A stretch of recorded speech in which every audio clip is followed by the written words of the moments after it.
Principal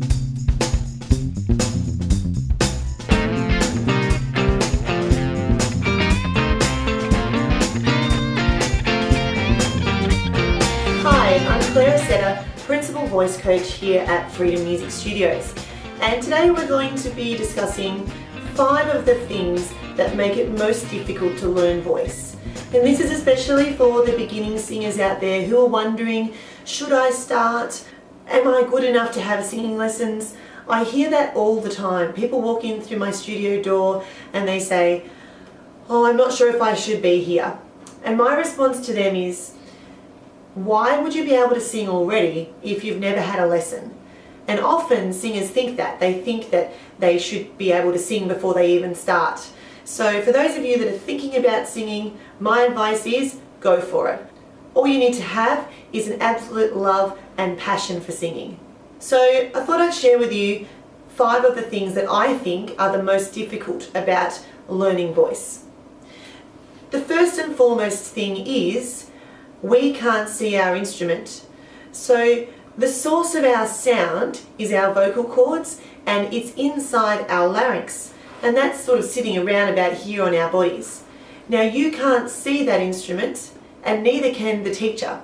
So this is what makes voice a really difficult instrument to learn and a really difficult instrument to teach. Now a good teacher will be able to hear what's going on inside your voice by what comes out of your mouth. So a good teacher is trained to listen to the tone and the sounds that you're singing and to be able to tell what's happening inside your voice. So if you were learning to play guitar and you had a blindfold on, it's a little bit the same. The only difference being that you can take the blindfold off and then have a look at the guitar. Number 2, your voice is constantly changing. So unlike a guitar where you can get your beautiful guitar out of the box, and every time you pick it up out of that box it's the same guitar, the same quality and the same shape. Well, the voice isn't like that. It's a body part, so it's subject to all kinds of things like how sick you are, how much water you've drunk, what you've eaten that day, your hormonal levels, how much you've slept.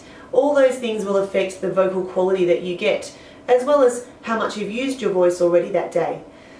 So when you're a singer, sometimes the instrument that you're playing is a lot less quality than the instrument you played the day before. So we have to be able to adapt to that. As well as that, our instrument can easily change shape. It's one of the great things about our instrument. Your larynx is a suspended structure. It's actually hanging in your throat. So you can lift it up to make the sound higher, thinner, smaller, or you can drop it down to make the sound a bit deeper and a bit bigger and more robust. Now, those are all tools we can use, but if we don't know how to use the voice properly, then sometimes we can do either of those things to the detriment of our sound.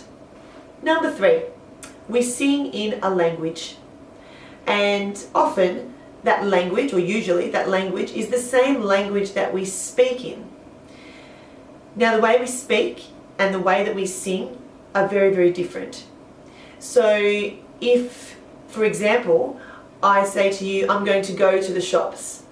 I'm just going to go down to the shops. Now obviously I'm Australian, so we say everything weirdly, but that's how I say it. I say go. But if I sing go, I sing, I'm going to go. So I hold my vowel open. And this is why, with a lot of singers, you can't tell what nationality they are until they start speaking, because essentially we sing in a universal accent. And that's because we're trained to shape our vowels in the best way possible for sound production, so that you shape your mouth as an acoustic chamber for the sound to exit from. Sometimes that's a bit hard for a beginning singer. They feel a bit silly pronouncing their vowels a little bit differently to how they're spoken, and so it can take a little bit of getting past. Number 4, quite similar to number 2, but at the moment your voice is an untrained substandard instrument if you're a beginner. So obviously the voice is a body part. If you haven't been singing very much or you haven't been training as a singer, then like any other athlete, if you haven't been training, then the body part is going to be weak. So at the moment, most beginning singers will have a substandard instrument. So when you're learning how to sing, you're learning how to use your instrument, but you're also consistently conditioning your instrument. Again, it's not like you can just go and buy a beautiful guitar and then learn how to play it. You've actually got to mold and condition your instrument first and learn how to play it as well. And obviously those two things happen at the same time. And that's why we can often, notice ourselves improving quite a bit, because our instrument is getting stronger and more flexible and more agile, and we're also getting better at the technique required to use our instrument. And the last one, number 5, every voice is unique.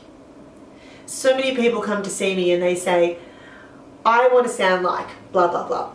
And, it's great to have idols and to love the sound of singers, but the reality is that you'll never sound like them because you're not them. And that's the beauty of voice, is that all voices are unique. So we have to learn to love our own sound. Be thankful for what you've got and just keep on working at it, keep developing it, and keep enjoying your sound.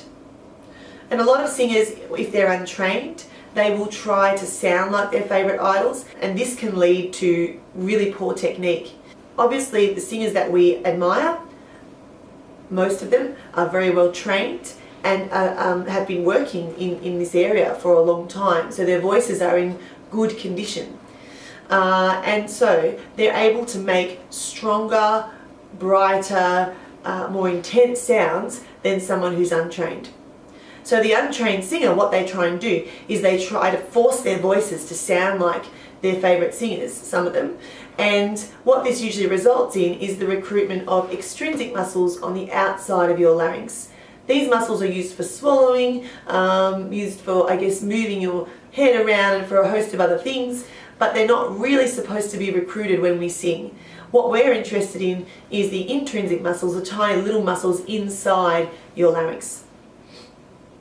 So when you first start lessons, sometimes you might sound worse before you sound better, because we've got to back right off and start to train those tiny little inner muscles. Well, that's it for today. Just to recap, those 5 most difficult things about learning voice. Number 1, you can't see your instrument, and neither can your teacher. Number 2, your voice is constantly changing in shape and in quality depending on your activities over the past few days.